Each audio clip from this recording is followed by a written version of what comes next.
بسم الله الرحمن الرحيم نحمده ونصلي على رسوله الكريم أما بعد الحمد للہ سیرت خاتم النبیین صلی اللہ علیہ وسلم کا سلسلہ جاری ہے، جس میں گزشتہ 19 درسوں میں ہم نے حضور نبی کریم صلی اللہ علیہ وسلم کی 40 سالہ زندگی کی کہ جو حالات ہیں وہ بیان کیے۔ آج 20ویں درس میں حضور نبی کریم صلی اللہ علیہ وسلم کی 40 سالہ زندگی کو ایک نظر میں بیان کریں گے۔ حضور نبی کریم صلی اللہ علیہ وسلم کے آباء و اجداد، حضور نبی کریم صلی اللہ علیہ وسلم کا قبیلہ، اس بارے میں ہم نے گفتگو کی کہ رسول اللہ صلی اللہ علیہ وسلم بنو اسماعیل میں سے ہے، یعنی حضرت ابراہیم علیہ السلام کے 2 بیٹے تھے، ایک حضرت اسحاق علیہ السلام جن سے بنو اسرائیل پیدا ہوئے، بنو اسرائیل کے انبیاء آئے، اور دوسرے بیٹے حضرت اسماعیل علیہ السلام کے جن سے رسول اللہ صلی اللہ علیہ وسلم ان کی نسل میں آئے۔ رسول اللہ صلی اللہ علیہ وسلم کا شجرہ نسب عدنان تک تو بالکل واضح ہے، جس میں رسول اللہ صلی اللہ علیہ وسلم کی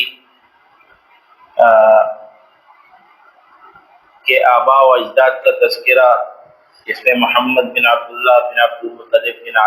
ہاشم بن عبد مناف الی آخرہ۔ تو رسول اللہ صلی اللہ علیہ وسلم کے والد کا نام عبداللہ تھا، دادا کا نام عبد المطلب تھا، اور پردادا کا نام ہاشم تھا، اور یہ قریش کہلاتے تھے۔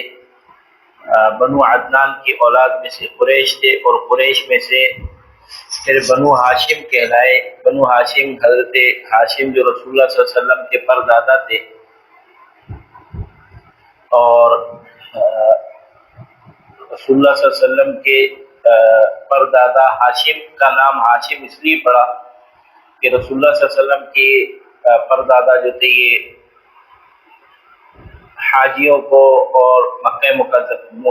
مکرمہ میں آنے والے لوگوں کی خدمت کیا کرتے تھے، اور روٹیاں توڑ توڑ کر ان کو کھلاتے تھے، تو اس نسبت سے ان کا نام ہاشم پڑا۔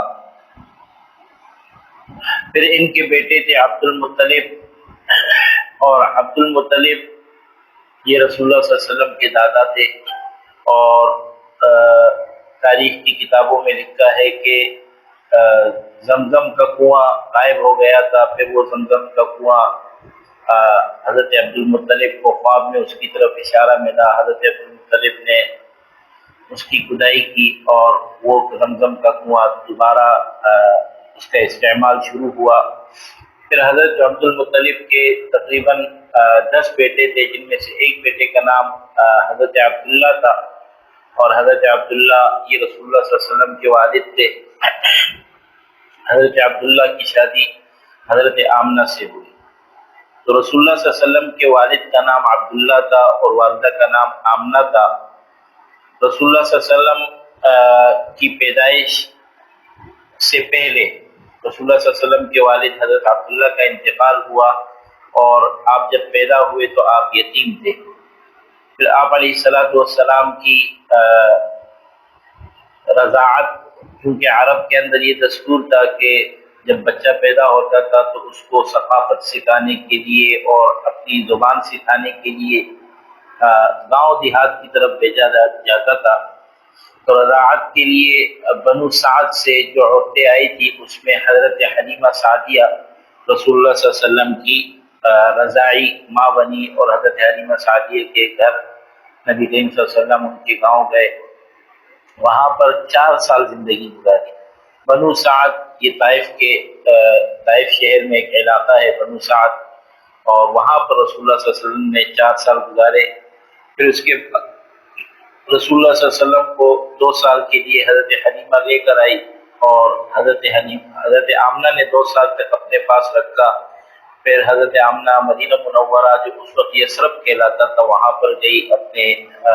ننیال اپنے بچے کو لے کر گئی۔ واپسی پر ابوا کے مقام پر حضرت آمنہ کا انتقال ہوا، اس وقت رسول اللہ صلی اللہ علیہ وسلم کی عمر 6 سال تھی۔ پھر آپ علیہ الصلوۃ والسلام کو آپ کے دادا عبد المطلب نے اپنی پرورش میں لیا، اور آپ کے دادا عبد المطلب آپ کی بہت زیادہ عزت کرتے تھے۔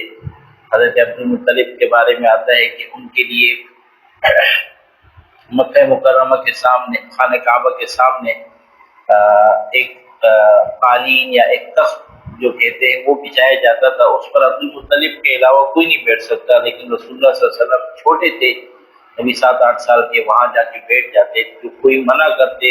حضرت عبد المطلب کہتے کہ نہیں، یہ میرا بڑی شان والا پوتا ہے، میری بڑی شان والا بیٹا ہے،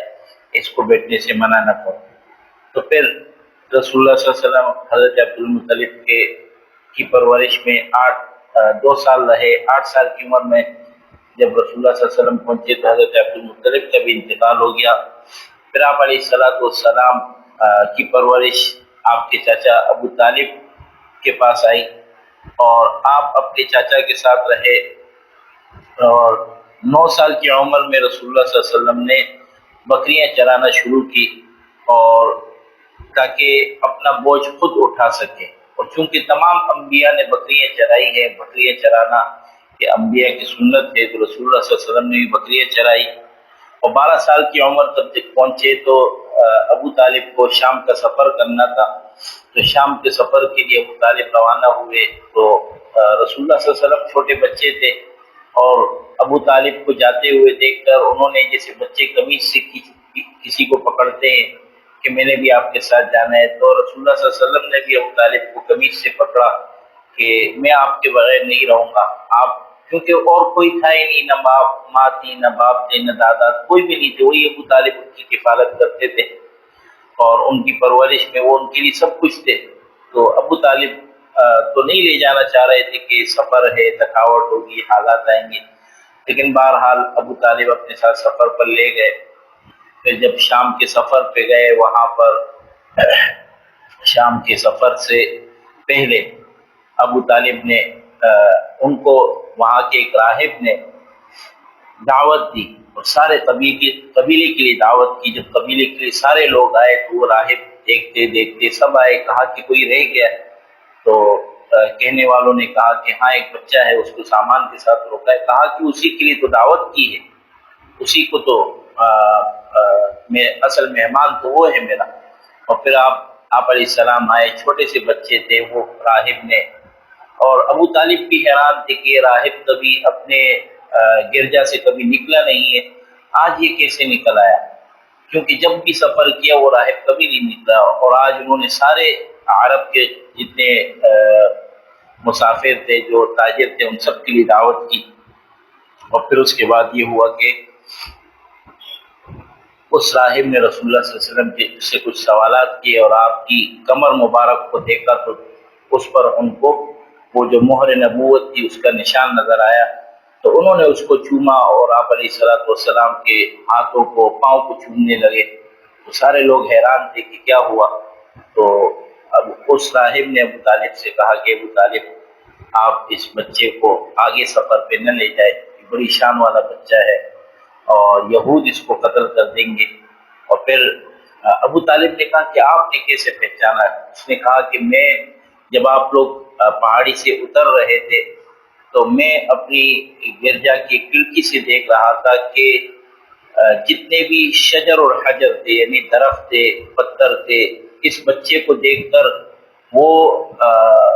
سجدہ کر رہے تھے، میں سمجھ گیا کہ یہ بچہ بڑی شان والا ہے۔ اور پھر وہ رسول اللہ صلی اللہ علیہ وسلم وہاں سے جب اٹھے تو جا کے ایک درخت کے نیچے بیٹھے، تو ابو طالب کو اس راہب نے کہا کہ دیکھیں یہ وہ درخت ہے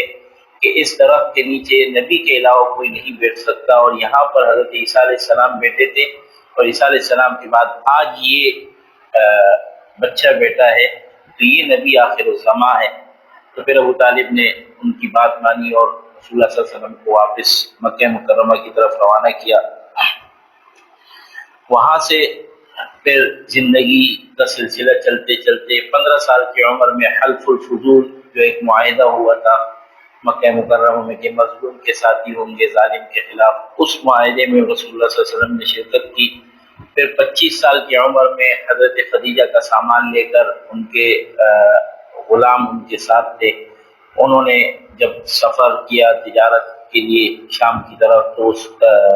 غلام نے بہت سے ایسے احوال دیکھے جو ناقابل یقین تھے، رسول اللہ صلی اللہ علیہ وسلم کے اخلاق دیکھے کہ وہ اتنی محبت سے پیش آ رہے، اپنے ساتھ کھانا کھلا رہے، تو وہ حیران تھے کہ عرب تو اس طرح نہیں کرتے، وہ تو ہمیں اپنے سے بہت دور رکھتے ہیں، لیکن یہ تو عجیب انسان ہے کہ اتنے اچھے اخلاق ہیں، ہمیں اپنے اپنے بھائیوں کی طرح سمجھتے ہیں، ہمیں اپنے ساتھ کھلاتے ہیں، اور پھر تجارت میں بھی ڈبل پروفٹ کر کے آئے۔ حضرت خدیجہ نے بھی وہ منظر دیکھا کہ رسول اللہ صلی اللہ علیہ وسلم آ رہے ہیں تو ہر چیز ان کو یعنی سجدہ کر رہی ہے، تو وہ حضرت خدیجہ نے وہیں سے متاثر ہو کر پھر اپنی سہیلی نفیسہ کے ذریعے سے نکاح کا پیغام دیا۔ پھر وہ نکاح کا سلسلہ حضرت ابو طالب اور ورقہ بن نوفل کی سرپرستی میں ہوا۔ پھر حضرت خدیجہ سے نکاح کے بعد رسول اللہ صلی اللہ علیہ وسلم کے اولاد کا تذکرہ ہوا، جس میں رسول اللہ صلی اللہ علیہ وسلم کی 4 بیٹیاں ہیں اور 2 بیٹے ہیں جو حضرت خدیجہ سے ہوئی، حضرت قاسم اور حضرت عبداللہ، یہ 2 لڑکے ہوئے، دونوں کا انتقال ہوا، اور 4 بیٹیاں حضرت زینب، حضرت رقیہ، حضرت ام کلثوم اور حضرت فاطمہ، اور ان 4 کا نکاح، اس میں حضرت زینب کا نکاح حضرت ابو العاص سے، اور حضرت رقیہ اور حضرت ام کلثوم کا نکاح یک کے بعد دیگرے حضرت عثمان غنی رضی اللہ تعالیٰ عنہ سے، اور حضرت فاطمہ کا نکاح حضرت علی رضی اللہ تعالیٰ عنہ سے ہوا۔ پھر اس کے بعد نبوت سے 5 سال قبل جب 35 سال عمر تھی رسول اللہ صلی اللہ علیہ وسلم کی، تو قریش نے یہ فیصلہ کیا کہ خانہ کعبہ کو ہم دوبارہ تعمیر کرتے ہیں، اور دوبارہ تعمیر کرنے کے لیے ان کے مشاورت ہوئی، اور مشاورت کے بعد یہ طے ہوا کہ حلال پیسے سے اس خانہ کعبہ کی تعمیر کریں گے، حرام پیسہ بالکل نہیں لگائیں گے، اور تعمیر کا سلسلہ شروع ہوا۔ ساری تعمیرات کا سلسلہ تقریباً مکمل ہو گیا۔ حجر اسود کا جب موقع آیا تو سارے قبائل ایک دوسرے کے خلاف تلواریں نکال لیے سب نے، اور ایک دوسرے کی دشمنی پر اتر آئے۔ پھر فیصلہ یہ ہوا کہ بھئی ایسا کرتے ہیں کہ کل صبح جو شخص سب سے پہلے حرم شریف میں آئے گا وہی حجر اسود کو رکھے گا۔ تو صبح جب یہ لوگ حرم آئے تو دیکھا کہ سب سے پہلے محمد آئے ہوئے صلی اللہ علیہ وسلم، کیونکہ ابھی نبوت کا اعلان نہیں ہوا تھا، اور 35 سال جو رسول اللہ صلی اللہ علیہ وسلم نے قریش کے ساتھ، عرب کے ساتھ گزارے تھے، تو بڑے پاکیزہ اور بڑی صدق و امانت والی زندگی گزاری تھی، وہ سب مطمئن ہوئے۔ وہ کہا کہ ہم مطمئن ہے کہ یہ وہ نوجوان ہے کہ جو ہم میں سے سب سے زیادہ امین ہے، اور ہم اس پر راضی ہیں۔ اور پھر رسول اللہ صلی اللہ علیہ وسلم کی حکمت کو دیکھ کے اللہ تعالیٰ نے جو عقل اور تدبیر رسول اللہ صلی اللہ علیہ وسلم کو دی تھی، کیونکہ نبوت کے ذمہ دار تھے، آگے نبی آخر الزماں بننا تھا، اللہ تعالیٰ نے عقل اور فراست ایسی دی تھی۔ رسول اللہ صلی اللہ علیہ وسلم نے حجر اسود کو اٹھانے کے لیے اگر چاہتے تو اکیلے بھی اٹھا سکتے تھے، لیکن سارے قبائل کو جمع کیا اور ایک چادر لی اور حجر اسود اس میں رکھ کر سارے قبیلے کے لوگوں کو نمائندگی کا موقع دیا۔ ہر قبیلے کے ایک فرد نے اس چادر کو پکڑا، اور ہر قبیلے کو حجر اسود اٹھانے کا موقع ملا، اور پھر حجر اسود اٹھا کے رسول اللہ صلی اللہ علیہ وسلم نے حجر اسود کو اپنے مقام پہ رکھا۔ تو یہ رسول اللہ صلی اللہ علیہ وسلم کی تقریباً نبوت سے قبل کی زندگی کے احوال تھے جو گزشتہ 19 درسوں میں ہم نے بیان کیے، آج اس کا خلاصہ بیان کیا۔ اور رسول اللہ صلی اللہ علیہ وسلم کی سیرت کو بیان کرنے کا جو مقصد ہے